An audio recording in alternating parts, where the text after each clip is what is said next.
Bonjour, bienvenue sur Flip, c'est Serge et aujourd'hui je reçois Bruno Sola, fondateur du groupe Business.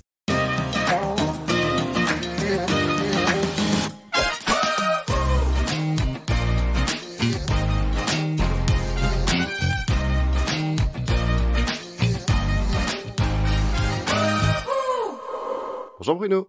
Bonjour Serge. Est-ce que tu peux te présenter? Oui, je m'appelle Bruno Sola, j'ai 44 ans, je suis toulousain, je suis entrepreneur et ma passion, j'en ai plusieurs, mais c'est ma famille, c'est mes affaires et mes amis. Très bien. À quel moment tu as flippé? Écoute, ça a été un concours de circonstances, je dirais, puisque je devais avoir ça au fond de moi, mais j'ai une voiture qui est tombée en panne, j'ai fait 2 heures et demie de voiture avec quelqu'un qui était entrepreneur, Christian Duboué pour le citer. Ce trajet a changé ma vie puisque je l'ai écouté. Il m'a raconté sa vie d'entrepreneur. Et puis à la fin du trajet, il m'a dit, mais tu m'as posé beaucoup de questions. Et j'ai dit oui, il m'a dit, mais tu veux être entrepreneur? Et j'ai dit, bah oui, c'est ça que je veux faire. À partir de là, la petite graine était dans ma tête. Et là, j'y ai réfléchi pour quelques jours après. Je l'ai rappelé en lui disant, j'ai une idée. Et là, l'aventure a démarré, quoi. D'accord. Lors de la préparation de ce podcast, tu me disais que tu es devenu entrepreneur sans diplôme. Est-ce qu'il y a des obstacles supplémentaires qu'on rencontre? Bah oui, il y en a. Il y en a deux. Le premier, c'est toi qui l'as, enfin moi en l'occurrence, parce que quand t'as pas de diplôme, t'as naturellement eu un parcours un peu particulier. Donc en fait, le premier obstacle, c'est la confiance en toi que t'as pas, quoi, parce que tu t'es pas construit comme ça et que la société, elle est quand même plutôt faite pour le plan en tout cas professionnel et universitaire, elle te bâtit à travers les diplômes. Donc quand t'en as pas, du coup, tu te sens un peu différent en fait, tu vois. Donc au tout début, c'est dur à ce niveau-là de te persuader que finalement tu as autant de capacités que n'importe qui, voire parfois plus. Et puis le deuxième, c'est celui des autres en fait, le regard des gens. Et c'est vrai que moi, j'ai eu du mal quand même à assumer ça au départ. Moi, à titre perso, dans ma façon d'être, et puis aussi dans la façon de le dire aux autres. Au début, je le disais pas en fait. Je crois même que j'ai menti. J'ai menti en expliquant que j'avais des diplômes, parce qu'en fait, les gens, d'ailleurs, la plupart des personnes que je rencontrais dans mon business les 2 premières années étaient convaincus que j'avais fait une école de commerce. Donc, quand ils me posaient la question, vous avez fait l'école de commerce, vous, monsieur? Eh ben, je disais oui. C'était plus simple. Parce que finalement, ça les rassurait à eux, que je sois comme eux. Voilà. Mais voilà, c'est les deux trucs atypiques, je crois. Très bien. Aujourd'hui, tu es le fondateur du groupe Business. Est-ce que tu peux nous expliquer qu'est-ce que le groupe Business? Ouais, le groupe Business, c'est une entreprise qui est née à Toulouse il y a quelques années et qui avait pour ambition à l'origine de moderniser la formation professionnelle, de la dépoussiérer. Parce qu'en fait, quand moi j'ai créé Business, à l'époque, on n'utilisait pas le digital et nous, on l'utilisait. La formation avait pas encore fait sa mue au sens, OK, on se bouscule et on considère que c'est vachement utile de développer la compétence et que du coup, notre job à nous de boîte de formation, il est vachement important dans la société. Mais par contre, il faut qu'on se remette en question pour avoir des formateurs, on va dire, attrayants, engageants, humbles, qui proposent une expérience nouvelle et attractive. Donc voilà, donc à la base, business, c'est ça, c'était de dire on va bousculer la formation professionnelle parce qu'on est convaincu que c'est utile aux gens, on est convaincu que ça peut changer la performance d'une boîte si les individus sont bien formés.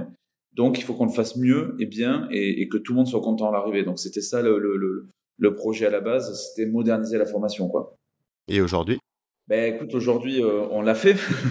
On a fait partie de ceux qui ont engagé une forme de révolution pédagogique, qui ont intégré la révolution numérique dans la formation. Donc j'ai envie de dire que 13 ans après, on a, quand on regarde un peu dans le rétroviseur, on l'a fait en France, on l'a fait à l'étranger. Aujourd'hui, on a un peu plus d'1 million de personnes qui suivent nos formations, qui adhèrent à cette idée-là de ce qu'on appelle la formation nouvelle génération, puisque c'était notre punchline à l'époque, et surtout qui se traduit par on forme plus aujourd'hui comme hier. Et c'est ça qui est super rigolo, parce qu'en fait, cette punchline, elle marchait bien il y a 10 ans et elle continue de marcher aujourd'hui. D'ailleurs, c'est notre leitmotiv, parce qu'on ne doit pas s'endormir, parce qu'en fait, les apprenants, ils évoluent au fil du temps, les générations évoluent, la société, elle évolue. Donc en fait, c'est une perpétuelle remise en question pour se dire, est-ce qu'en 2021, on doit former comme on a formé en 2020? Ben, pas tout à fait. Et encore moins comme il y a 5 ans en arrière, et probablement pas comme on formera dans 5 ans. Donc on l'a fait.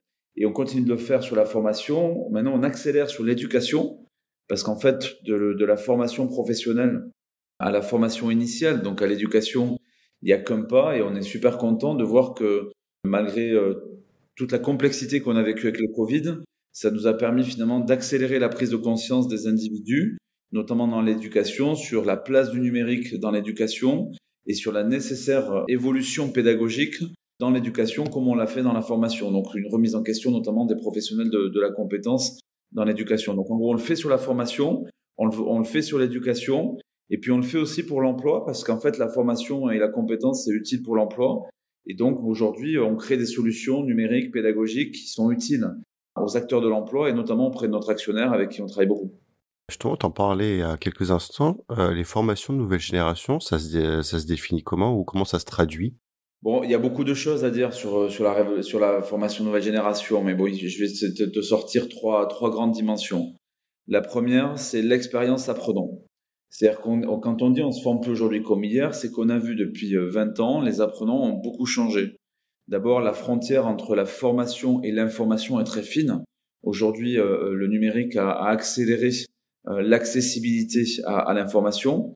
Donc, il y a de tout. Et c'est vrai que les apprenants, ils sont habitués à consommer différemment. Donc, tu consommes de manière multicanale. Donc, des podcasts, des jeux, des vidéos. Tu as besoin d'humains aussi. Tu as besoin de te retrouver en face à face avec des gens. Donc, en fait, l'apprenant, lui, il dit, moi, je veux me former ou m'informer d'une autre manière. Donc nous, on s'adapte à lui. On lui dit, OK, on comprend puisqu'on est là pour t'aider, on est là pour t'apporter du temps et du plaisir dans cette idée-là que le premier pari que tu dois faire dans ta vie, c'est sur toi en tant qu'individu. Donc ta compétence, ton patrimoine de compétences, il est vachement important. Donc en gros, le premier focus pour nous, c'est l'expérience apprenant. Donc là, on s'interdit rien. Toute technologie ou toute pédagogie qui font sens à chaque apprenant, eh ben nous, on se donne la capacité de les utiliser pour être très apprenant-centrique.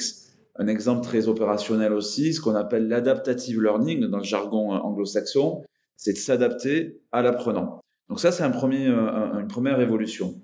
La deuxième évolution, c'est celle des acteurs de la formation de la compétence. C'est de dire, en fait, on va nous, pour s'adapter à notre apprenant, faire différemment. Donc on va proposer des nouvelles expériences pédagogiques.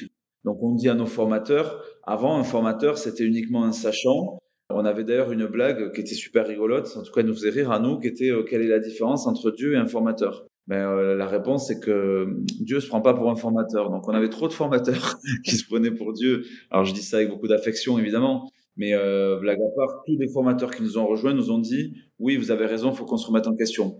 Il faut que nous aussi on se forme pour être des meilleurs formateurs. Donc là, ça veut dire qu'on a modifié les compétences pédagogiques, on a identifié 50 nouvelles compétences pédagogiques pour le formateur moderne, pour le formateur nouvelle génération, qui seront d'intégrer le digital dans ses parcours, qui sont d'avoir beaucoup plus d'interactivité, de rendre l'apprenant plus acteur, plus auteur. Voilà, donc c'est vraiment une deuxième dimension qui est forte. Et puis la troisième, c'est de placer la formation et le développement des compétences dans l'utilité de celui ou celle qui la sollicite. Je prends un exemple, tout à l'heure je l'ai évoqué, la formation, si elle est utile à l'emploi, elle doit s'adapter au parcours emploi.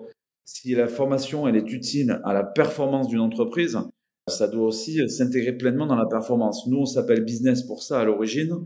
Les entreprises, elles nous disaient, la formation, ça sert à rien, ou ça marche pas. Et nous, on leur disait, mais si, ça marche, parce qu'en fait, aujourd'hui, vous avez des salariés et le premier capital d'une entreprise, c'est ses collaborateurs. Donc, nous, on disait, c'est pas la formation qui marche pas, c'est probablement la manière dont on le fait. Donc, on a remis en question le principe avec la manière dont on le fait nous, que je viens d'expliquer. Et puis la deuxième, c'est de dire à l'entreprise, impliquez-vous. Impliquez-vous, ça veut dire que quelqu'un qui se forme, il doit le mettre en pratique sur le terrain et il doit en obtenir des résultats. Donc, le triptyque, pour nous, c'est bien l'apprenant, l'acteur de la formation, c'est-à-dire le formateur, et quelque part l'objectif suprême, que ce soit dans l'entreprise, souvent c'est le développement de l'employabilité d'un collaborateur et la performance in fine. Quant à l'emploi, c'est souvent aussi dans les parcours emploi, ce qu'on cherche quand on se forme, c'est avoir un job, le garder, prendre du plaisir, et voilà, donc c'est un peu ce triptyque-là, c'est pour ça qu'on se lève tous les matins, quoi. Est-ce que tu aurais quelques chiffres sur le groupe business? On a 2 chiffres dont on est vraiment super fiers, on va dire, enfin 3. Le premier, c'est nos collaborateurs. On a un peu plus de 180 personnes, hommes et femmes, qui sont engagés tous les matins, qui se lèvent en se disant la compétence, c'est vachement utile pour les individus et pour les entreprises, donc on va tout faire pour sublimer l'expérience. Donc ça, c'est un chiffre important pour nous. Le deuxième chiffre, qui est très important, aussi important d'ailleurs, voire même peut-être au-dessus, c'est les 1 million de personnes qui utilisent nos outils, qu'ils soient chez nos clients ou on va dire en ligne tout seul. Ça, c'est un chiffre qui est important. Et puis le troisième, c'est le nombre de pays que l'on couvre aujourd'hui, où on forme avec nos outils ou avec nos méthodes en ligne ou en blended learning. On a un peu plus de 28 pays aujourd'hui sur lesquels en fait on forme des individus à tout type de sujet, quoi. Donc ça, c'est 3 chiffres qui sont vachement importants pour nous. Puis après, il y en a quand même d'autres qui sont le volume d'affaires qu'on fait. Aujourd'hui, on fait un peu plus de 15 millions d'euros de chiffre d'affaires. Je pense qu'on sera sur 20 millions d'euros cette année. En tout cas, la trajectoire est bien engagée.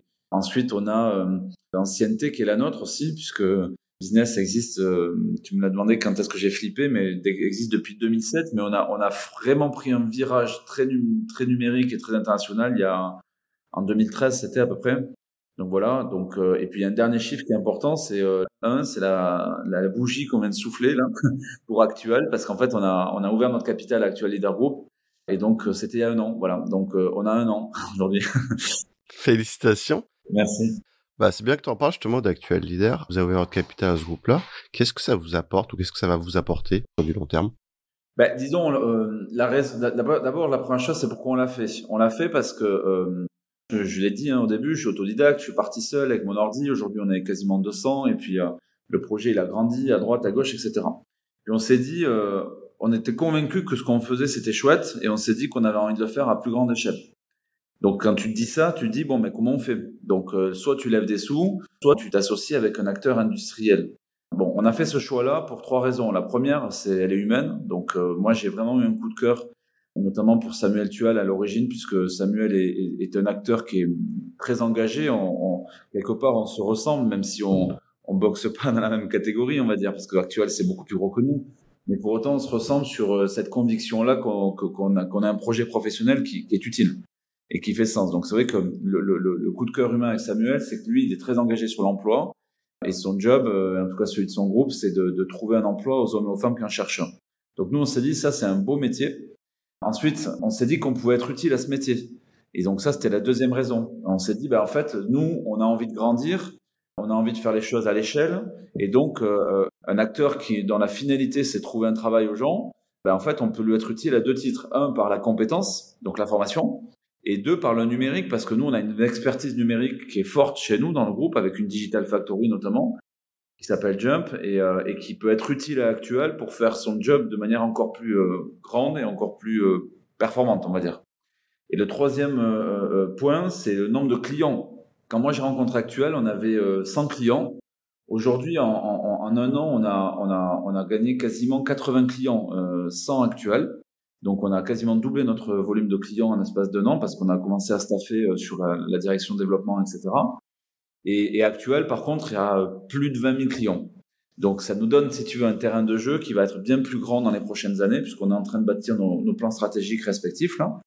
Et dans l'idée, c'est que voilà, on puisse avoir le même terrain de jeu quasiment qu'Actuel, avec un peu plus de 20 000 clients. Quand on a 200 aujourd'hui, ça fait de belles raisons pour faire les choses à l'échelle, encore une fois, et développer la modernisation et l'utilité et le sens de la formation partout, quoi, partout et tout le temps. C'est ça l'ambition.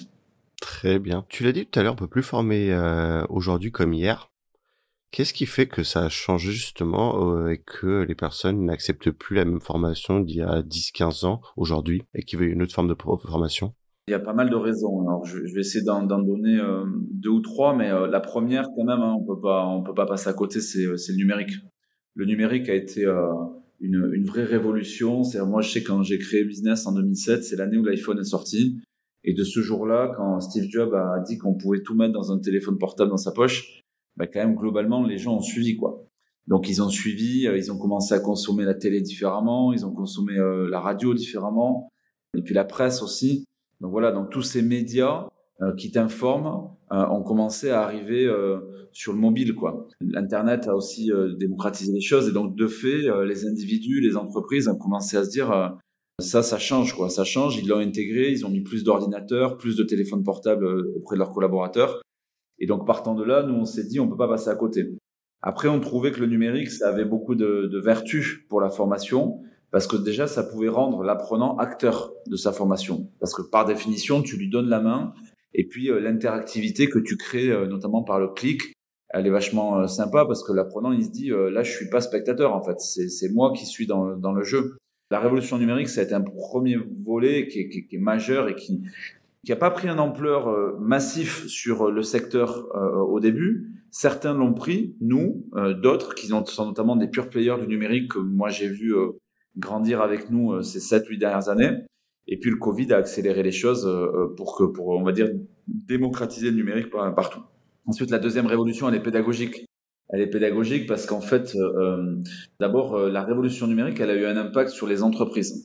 C'est-à-dire que les gens, si tu prends, nous, on a formé beaucoup de salariés dans des entreprises, je pense notamment à la banque et assurance, qui ont modifié leur modèle de distribution à cause ou grâce au numérique. Avant, un conseiller bancaire, il recevait son client en agence. Aujourd'hui, le client, il pousse la porte d'Internet, du téléphone, etc. Donc, il a fallu former, si tu veux, les collaborateurs. Donc, je pense à des commerciaux, je pense à des managers, je pense à des chargés de relations clients, et notamment, parce qu'en fait, les compétences qu'ils avaient avant, qui marchaient, elles marchaient plus tout à fait au téléphone où la proactivité n'était pas la même. Donc, en gros, ça a changé la donne. Il y a une accélération de la nécessité de former les individus parce que le monde du business avait changé, parce qu'on pouvait plus vendre, conseiller ou manager aujourd'hui comme hier. Donc ça a été un accélérateur où on a dit, OK, il faut reformer les gens, il faut reskiller. Et puis le troisième point qui est important aussi, c'est les compétences comportementales. Parce qu'en fait, les compétences, ce qu'on appelle les hard skills, elles ont évolué avec les révolutions numériques notamment. Mais par contre, les soft skills, elles ont toujours existé en fait. Le développement personnel a toujours existé, mais c'était pas aussi plébiscité aujourd'hui qu'hier. Ouais. Enfin, hier qu'aujourd'hui en tout cas plutôt. À un moment donné, on a pris on va dire pas un saladier, mais on a pris un check-up là et on a dit bon, on va mettre le meilleur de notre formation nouvelle génération, tout ce qu'on a fait pendant 10 ans là, qui rend la formation plus sympa, plus attractive, les jeux, les podcasts, l'interactivité, etc. On va mettre les soft skills dedans. On va prendre une petite pointe de Netflix parce qu'on a vu que Netflix avait quand même bien bousculé les codes de la communication. Et là, on a sorti la plateforme On va se former, qui aujourd'hui est une plateforme qui permet de se former en regardant des séries, en faisant des jeux et sur des compétences comportementales, sur des choses qu'on n'avait pas forcément l'habitude de voir comme ça avant. Pour se former au soft ou au développement personnel, il te fallait un coach qui coûtait 1500 € par jour. Donc aujourd'hui, je dis pas qu'il le faut pas, mais c'est plus difficile de démocratiser les soft skills si t'as pas ça. Donc voilà, quelque part, le numérique et la formation plus attractive, ça a permis de démocratiser l'accès à la compétence. Et cet accès à la compétence qui est vachement utile, puisque par exemple, si on prend les softs, il y a 46% aujourd'hui des DRH qui disent recruter en priorité sur les compétences comportementales. Donc, c'est quand même vachement important. Et tu le disais lors de la préparation de ce podcast, un de vos enjeux aussi, c'est de mieux impliquer les parents dans la formation. Oui, en fait, ce que je te disais, c'est que on s'est engagé sur la formation depuis 13 ans. On continue, on accélère, on le fait maintenant, parce que business, c'est trois choses. C'est on forme, on digitalise et on modernise.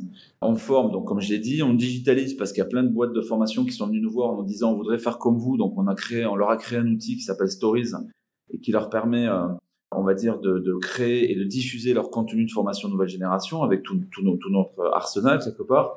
Et on modernise parce qu'en fait on a aujourd'hui compris qu'il fallait accélérer la modernisation de l'appareil de formation. Les régions le font, l'État le fait, et donc nous, on est un acteur crédible et légitime pour le faire, pour accompagner la formation des formateurs, la mise à disposition d'outils de Learning Content Management System, et ensuite d'accompagner en conseil. Bon, ça, c'est sur la formation.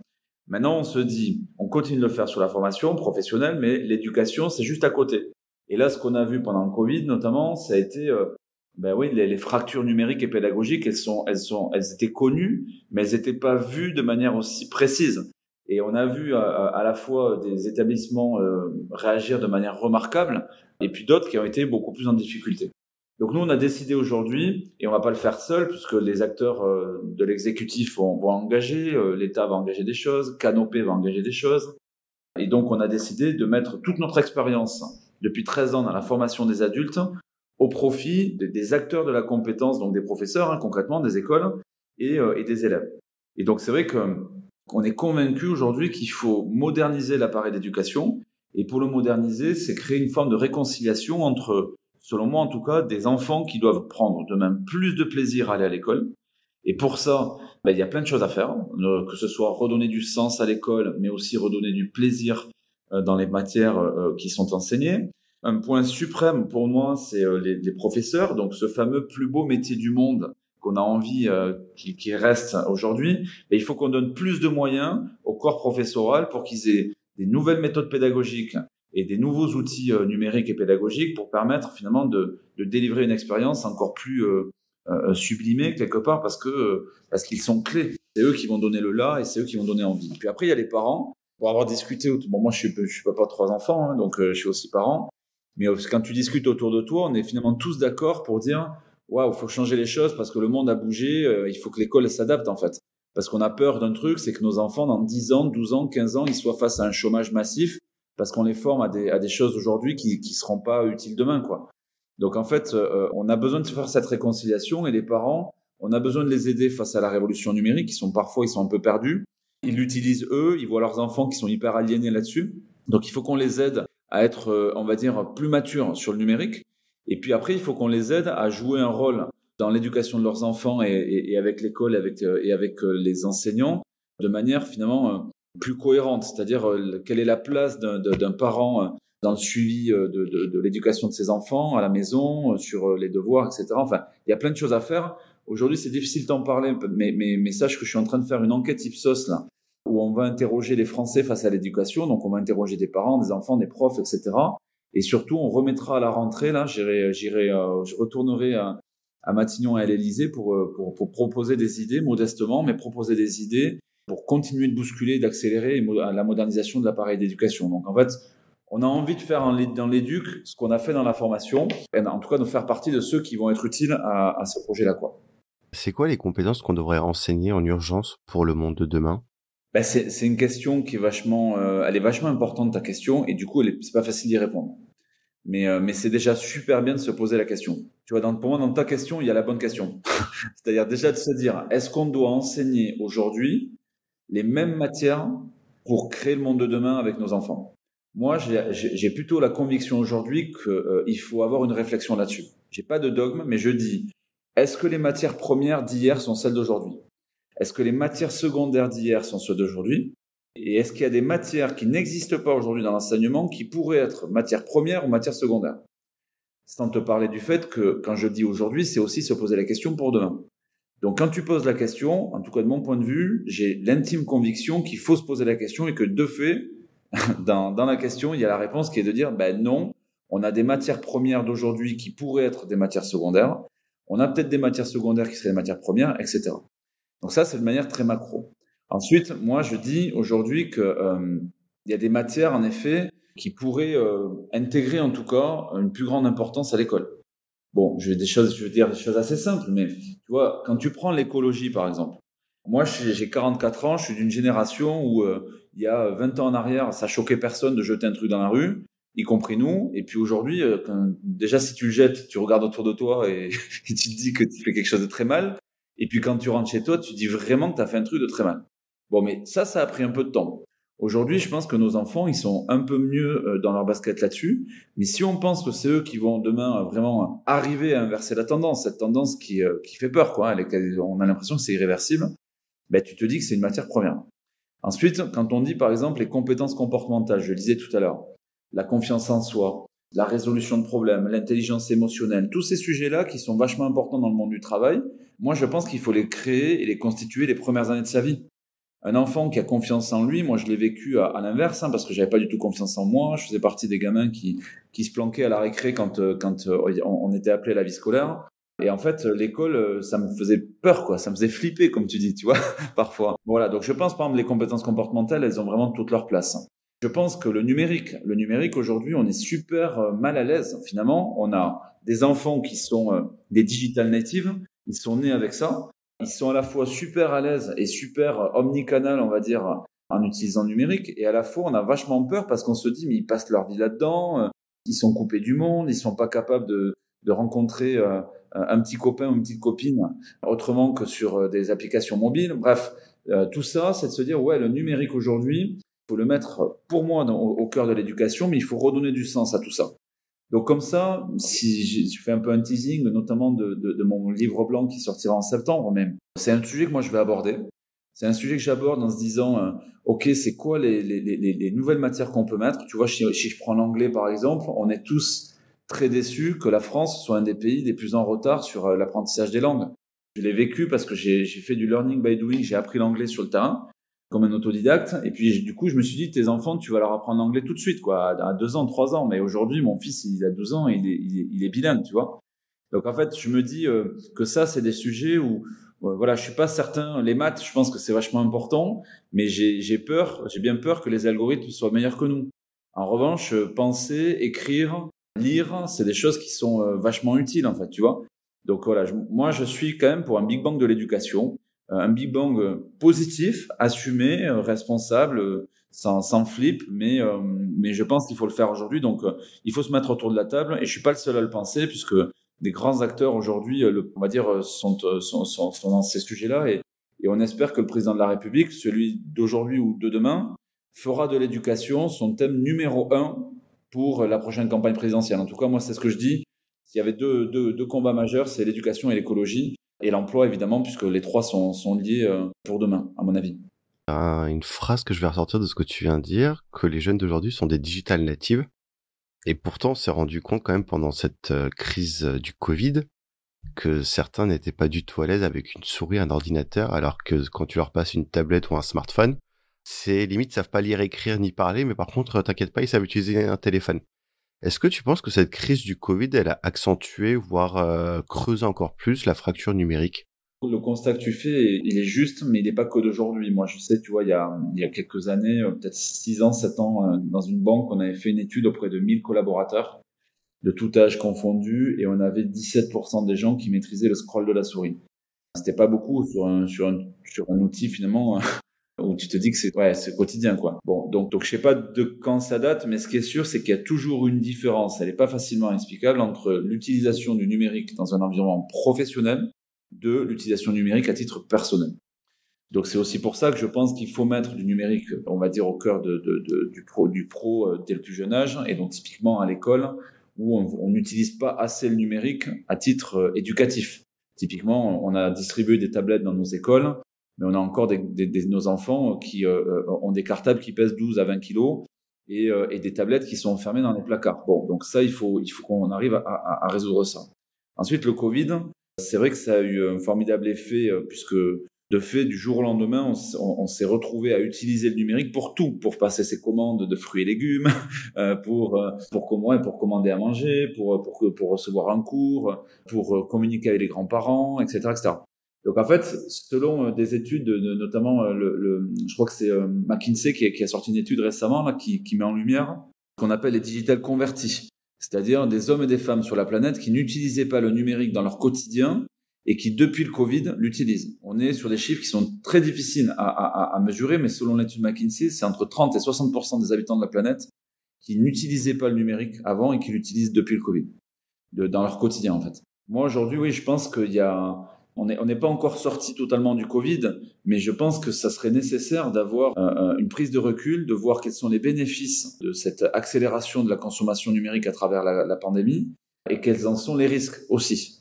Et donc, pour ça, il faut avoir une analyse, des enquêtes, des études, peut-être des assises ou autres, mais qui vont permettre d'analyser. Ce qui est certain, c'est que le numérique, était ultra présent dans la vie des gens avant, il l'est encore plus aujourd'hui.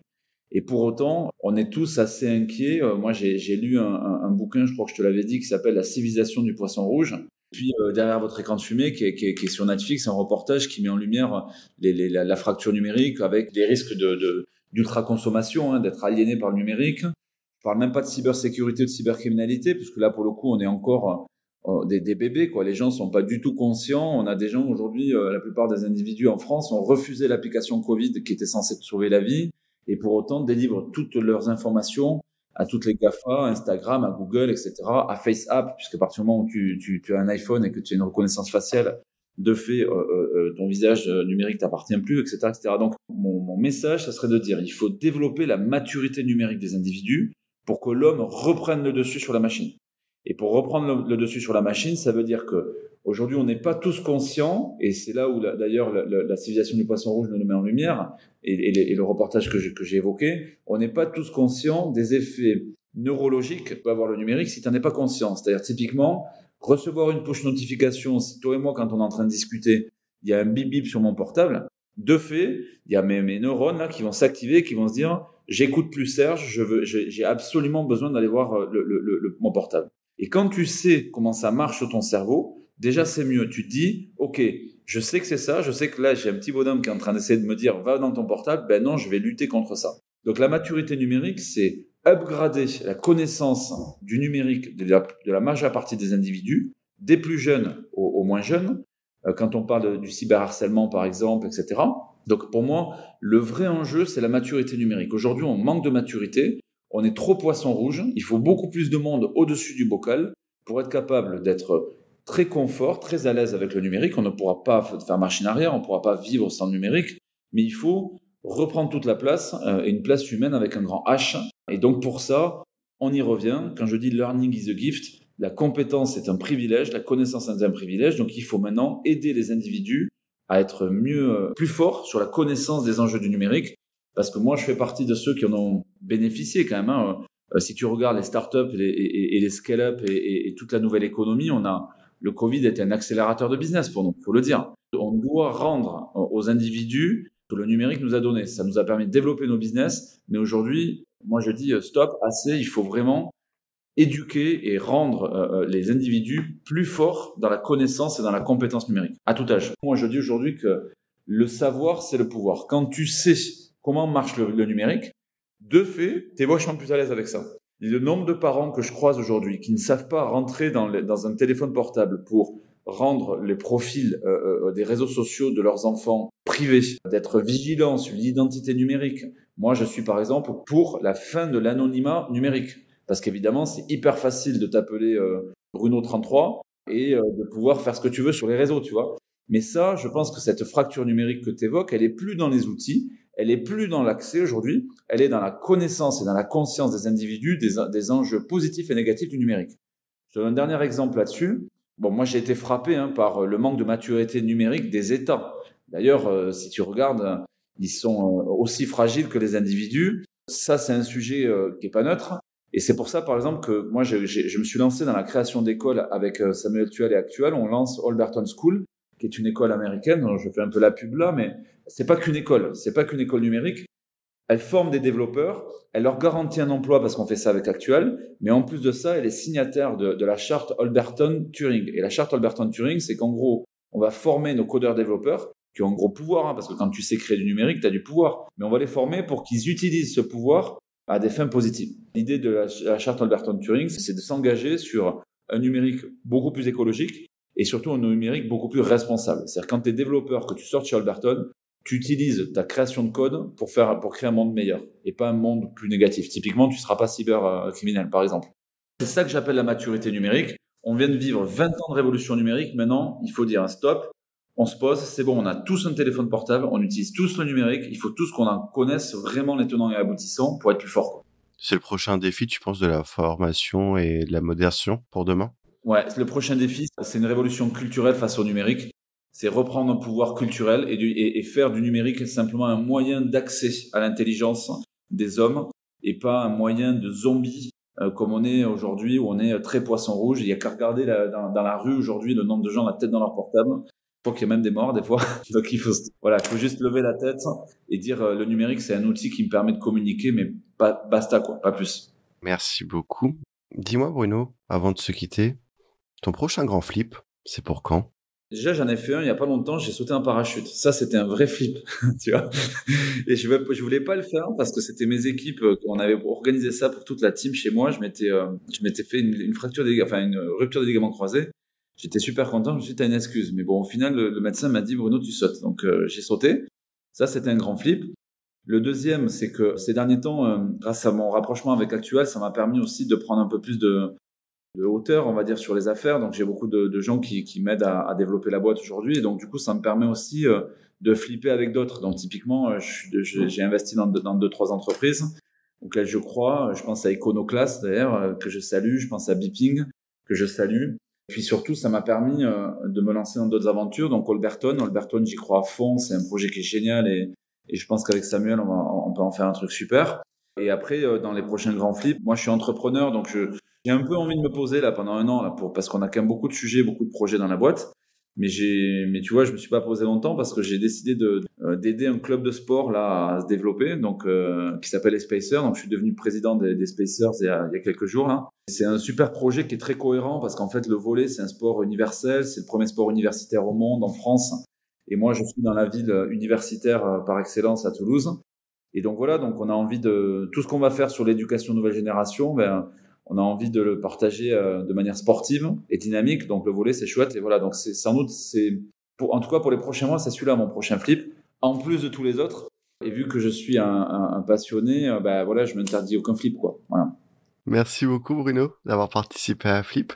Écoute, c'est moi qui te remercie Serge, c'était très très agréable et puis j'espère que ça le sera aussi pour ceux qui vont nous écouter par dizaines, par centaines, par milliers, par millions peut-être, je sais pas. On verra. Mais bien entendu. Merci beaucoup d'avoir écouté Flip et nous on se retrouve pour un prochain épisode. Au revoir. Si vous avez aimé, n'hésitez pas à liker, partager et commenter. Et vous, le grand Flip, c'est pour quand ?